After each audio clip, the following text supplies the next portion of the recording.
Hi, my name is Nicole.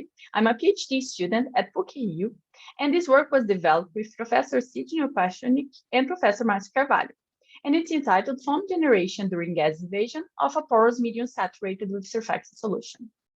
Water and gas are commonly injected in the reservoir to maintain the pressure and displace the oil towards production wells. And the amount of oil displaced is both a function of how well the reservoir is swept by the injected fluid and how well the oil is displaced in the pore scale, the residual oil saturation. The enhanced oil recovery methods are the applied techniques to maximize oil production through the interaction between the injected fluid and the rock oil system. Each EOR method will act in one or ideally both of these two factors. Different methods can be used with their own advantages and disadvantages. One of them is the gas flooding. When injected in the reservoir, the gas flows through the upper part of the reservoir, leaving a large amount of oil behind. This is called early breakthrough. Also, we have the formation of these instabilities called viscous fingering. So the idea is to reduce the mobility of the displacing phase. We can do that by alternating water and gas. We have a better sweep efficiency, but we still have oil remaining in the reservoir. The third case, the surfactant alternating gas case, first we inject a slug of surfactant solution, then we inject gas. In this case, foam is formed inside the reservoir during gas injection. And foams are better injection fluids than aqueous solutions because they are less sensitive to gravity and permeability heterogeneities and provides a more uniform sweep front. Also, the success of foam highly depends on generation and the stability of the foam generated in the porous media. Foams are a potential solution to mitigate the adverse effects of gravity override, early breakthrough, reservoir heterogeneity, and viscous fingering on the sweep efficiency of gas injection. Foam can behave in different ways in a porous media. It can float as a gas path, can float as bubbles. This is called a bubble train, and also can have gas trapped in bubbles. Foam has high apparent viscosity by trapping gas in bubbles, reducing the flowing fraction of gas, and providing capillary resistance. The idea is to reduce the mobility ratio by reducing the relative permeability of the displacing phase and increasing the viscosity. So the goals here are to study foam formation during drainage process in a 2D porous medium micromodel by visualizing the pore scale displacement and understand that flow behavior will direct impact in the oil recovery method. Also obtain pore scale information that can be used to improve continuous modeling of foam formation and flow in porous media. To do that, we're going to use a micromodel. It's a 2D micromodel made with glass by Micronit. Here are the dimensions of the micromodel, the glass pore structure. We have two buffer zones, one in the entrance and the other one in the outlet. Here are the properties of the micromodel, the pore volume, the porosity, and the permeability, and the size of the channels. And the fluid used in the experiments is a surfactant solution made with water and sodium diacetyl sulfate. Here are the curves of the interfacial tension, the water with air and the surfactant solution with air. And here are the values obtained. Also, the critical micelle concentration for this fluid, that is 0.47 grams per liter. The experiment setup used consisted of a syringe pump, a gas-tight syringe filled with air, a pressure transducer to monitor the pressure, the micromodel, an inverted microscope, and a computer to do the imaging process. So first, we saturate the device with water or surfactant solution. For each experiment, we used a different surfactant solution concentration. And the aqueous solution is always dyed in red color. Then we inject gas at a constant volumetric flow rate equals to 1 milliliter per hour. Then we measure the pressure and visualize the flow dynamics.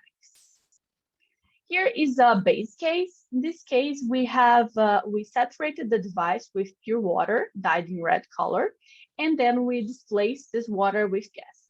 We can see the formation of this gas path here, and the pressure behavior, the inlet pressure rises for a very short time and then falls quickly until it stabilizes in a steady state. Then we add surfactant solution. Here the device was saturated with surfactant solution. We are injecting gas from the left to the right. We can see the gas percolating the micromodel. And as gas percolates the micromodel filled with surfactant solution, we have the formation of the thin liquid films that are called lamellae. This is the first case with the device saturated with surfactant solution. The surfactant concentration here was below the CMC, and we see that the gas forms two gas baths, and a few lamellae are generated. The pressure behavior, the inlet pressure rises a little bit. The gray curve is for the surfactant solution, and then the pressure stabilizes at a value higher than the observed with pure water. This means that we have an increase in the flow resistance.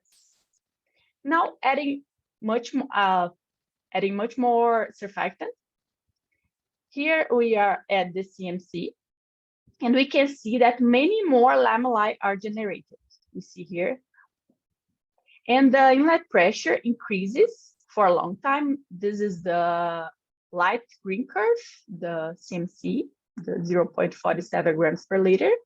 Reaches a maximum around 20 minutes, and then falls before reaching a steady state plateau. When we increase further the concentration, we can see that the pressure increases as well. Here it's a plot showing the pressure as a function of time, and we can see that when we increase the concentration, we also increase the maximum pressure. The pressure increases during the gas injection, reaches a maximum, and when the gas percolates, finds a percolated path, and we're not forming lamellae anymore, we have a pressure drop, and the pressure stabilizes here in this plateau.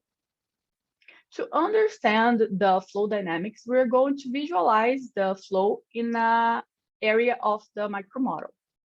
This is the area analyzing the micromodel. We have a video in this area, this yellow square.